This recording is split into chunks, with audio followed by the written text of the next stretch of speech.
So Fedosiev, Iturrizaga and Jordan Vanfour dropped down to the losers bracket. We also had a fantastic winners final between Nordebek Abdusatrov and Magnus Carlsen. Magnus Carlsen is through to the grand final. He gets a rest day. We went on to see Wesley So and Iturrizaga knock out Fabiano Caruana and Levon Aronian. Today we start with Wesley So against Iturrizaga, and the winner plays Nordebek Abdusatrov. It is a lot on the line. The players who make it through to the losers final also book a spot in Division 1 of the next Champions Chess Tour event. We've seen, Danny, how much this means to Eduardo Iturrizaga. Is this something that's going to be on the back of his mind today?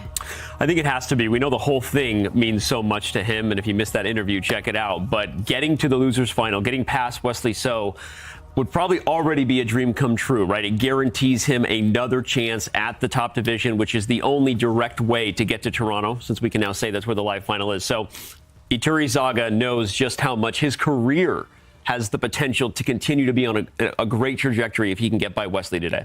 Yeah, I think we all want that fairy tale to come true sometimes, and that really is the fairy tale finish for Eduardo to win a couple of games, a couple of matches, and get to the final. I mean, it was such a moving interview. You've all got to watch it. I mean, I think it nearly had us all in tears here. So it was fantastic. So I just wish him the best of luck today.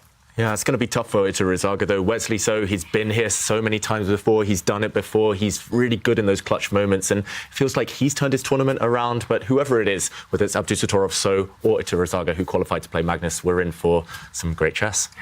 It is going to be a great chess. Wesley So, one of the hardest players to beat on the circuit, but a very hungry Iturrizaga. There's a lot on the line, not just in Division 1. Division 2 also heats up with so much at stake. Division 2 delivered one of the most exciting matches of the tournament. American Sam Sevian and Gata Kamsky battled it out with nothing but decisive results in their semi-final showdown. In the end, it was Sevian who came out on top in Armageddon. Kamsky just not enough time to win the position. In an interesting turn of events, Amin Tabatabai forfeited his semi-final match against Denis Lazovic, likely due to scheduling conflicts. Sevian and Lazovic are now set to face off in the winners bracket final. In Division 3, Yang Yi Yu defeated Tuan Min Lei 2-0. A one-sided match, Yu punched his ticket to the grand final in style. Big names remain alive in the losers bracket. Will redemption be earned? We're soon to find out. And to guide us through Division 2 and 3, also in the studio, women grandmaster Keti Satsalashvili. Keti, so many decisive games, fantastic battles, and a lot at stake today in the winners' final. That's right, Tanya. Once again, this on the stake, we have the ticket to the Division 1 for the next event and $10,000. And we do have two players in the winners bracket, and this is Denis Lazovic and Sam Sevian. Yesterday, Denis Lazovic had an easy day because his opponent Amin Tabatabai has not shown up. But today, Sam will for sure show up. 22 years old grandmaster from USA. He was once youngest grandmaster of USA at the age of 10 months. And there are also matches in the elimination bracket of Division 2. Now, Keti, you mentioned the big $10,000, and of course they qualify for the next Champions Chess Tour event, Division 1. Now, $10K for a player like Magnus might not mean so much, but for these youngsters fighting for that glory, it's a lot of money. That's right, Tanya. It can be a very good chance for them to maybe get seconds or coaches, or maybe even just plan one whole year of over-the-board tournament and to play and get more and more experience. Who will shine in Division 2? There is a lot on the line for these young prodigies fighting it out, but not just in Division 2. We've got big names in Division 3 as well. That's right. We have Yu Yangyi, Chinese Super Grandmaster. He will not play today because he's already in the finals, but we do have a lot of big names like Mamedov or Dominguez, and they will fight now in the losers bracket and will face tomorrow Yu Yangyi. Here we have $5,000 USA first prize, and they are fighting for it. Wow. Super Grandmasters there fighting it out in all these three divisions, and you can catch the action on Chess Dojo's Twitch channel as well as chess.com/events. We will closely be following all the action in Division 1, and it's all a fight to get to that grand final against Magnus Carlsen, one of the players in the race, Eduardo Iturrizaga.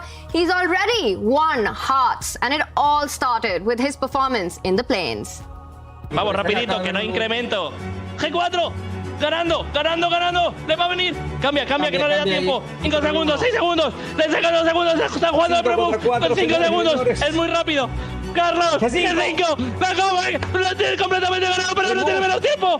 F5, torre 6, 1 segundo para Itu, 1 segundo con 9, tiene menos tiempo. 2, 5, 6, ha ganado. ¡Vamos! One of the best moments in online chess there. Eduardo Iturrizaga, he has won several open events in the chess world. He also is 6-time national champion in 2 different countries, and that's not something many chess players can boast about. Also an Olympic medalist, but this one just means so much to him, fighting it out against all the big boys of online chess and the chess world. He took down Levon Aronian yesterday. Can he keep up his big run? Simon, what will it take for Iturrizaga to take down Wesley So? It's going to be tough, right? I mean, Wesley is a phenomenal player. When Wesley's on top form, he's really hard to beat. And I think what Eduardo needs to do is just try to mix things up a little bit, try to complicate the position. I think if he goes into 2 standard kind of positions, Wesley's going to be a bit more experienced than him and know what to do. So try to mess it up a little bit, try to attack. And I think his big chance is when they both maybe get shorter time. He proved yesterday he's very good in those real moments where they only have like a minute left. So fingers crossed we have a great match. I love the little instant replay of all the different celebrations of Iturrizaga right now. If you're not a fan of this guy, what is wrong with you at this point, right? But I want to highlight one key point. I agree that Wesley is the favorite in this match, and I've been watching his form turn around. But a 2-game match is very different than 4 games or 6 games. Do not be surprised if Iturrizaga takes this home. The better player often needs more games to flex and to adjust and to show things. And so even if So is objectively the stronger player, Iturrizaga has the momentum. He seems to have the universe. He's got his mom. He's got everything working for him right now. And I am so excited to see this match. Yeah, it's a 2-game shootout, and on any given day, the underdog can thrive. And we saw Iturrizaga celebrating there. He also turned up, more than half an hour early for his game, 35 minutes before the game. Look at the timestamp. Yeah, this is Iturrizaga, just true professional, fully focused, fully ready, and he wants to fight. He wants to fight, and the fact that he came so early, the first player to arrive for that losers semi-final, just shows how hungry and ambitious he is for his match against Wesley So today here. Simon, tell us, what are their styles like? Well, they're universal. I mean, at this level, you have to have a universal style. But Wesley likes traditional openings. He likes E4. He plays this really quite normally and well, extremely well. And I'd say Eduardo's a bit more sort of sideliney. So first sideline, super aggressive. And when he gets the chance, he just loves attacking. So he's got to like grasp onto that and just go for Wesley's neck. Just go straight in, kill. That would be my advice. And make Wesley just resign. That's right. That's the one. It's going to be a clash of styles, which means it's going to be a lot of fun for us. Let's take a look at their Aimchess stats. What are their strengths and weaknesses? David, what does this tell us about the fight that's coming up? It shows that the fight is going to be a tough one. Actually, we see some really impressive stats from both players, but Iturrizaga, we've got to admire his advantage capitalization. That means he wins 92% of games where he has a significant advantage, and he's extremely resourceful too, fighting back 51% of the time, even when he's down on the position. We should mention, however, that Wesley overall is a bit more accurate, total accuracy there, 91%. That's extremely high. So the longer the games go on, the more matches there are, as Danny said, that might shine through. Yeah, I think that it's interesting. We saw some similar stats between Noterbeck and Magnus, where Noterbeck even edged Magnus out a little bit in terms of the Aimchess overall kind of evaluation. But in total accuracy, you see So has the edge there for a reason. But again, it's 2 games. Anybody could take it, right? And if we get Armageddon, which is kind of what I'm rooting for, I don't know who would prefer white there, because Iturrizaga might want white and a chance to be super aggressive and go for it. Yeah, I think the first game is going to be key, isn't it? I mean, and we can hear the countdown now. I mean, it's very exciting. But if Eduardo gets off to a good start, dreams can come true.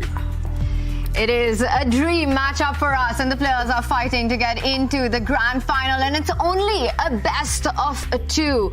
The players start with 15 minutes, get a 3-second increment with every move they make. 1.5 points is the minimum winning margin, and the winner goes on to the losers final, booking their spot not only in the Aimchess Rapid grand final, but also Division 1 of the next Champions Chess Tour event, while the loser will be eliminated. Wesley So, with the Global Championship trophy behind him, is ready to go.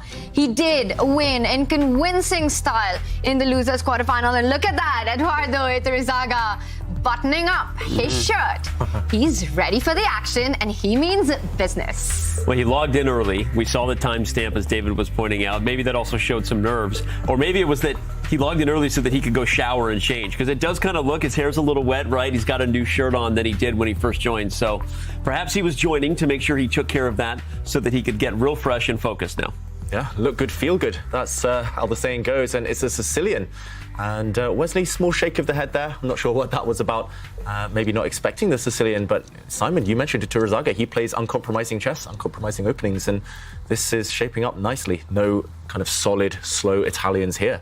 And fianchetto by Wesley. Although the G3 is a solid attempt by Wesley to maybe take it out of the sharpest lines of the open Sicilian. Sorry, Simon, go ahead.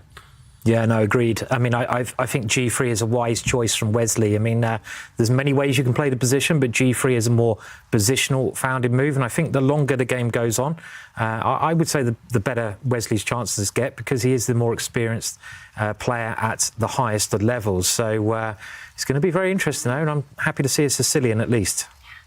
Interesting approach there by Wesley So with the G3 against the Sicilian. Many ways to play the Sicilian, but Wesley choosing to play his opponent. We've been talking about the aggressive, attacking, chaotic style of Eduardo Iturizaga. Wesley making sure he doesn't go into any of those crazy, messy Sicilian waters to navigate. And I want to ask you, Danny, here. It's a best of 2, and this is something you've been saying, right?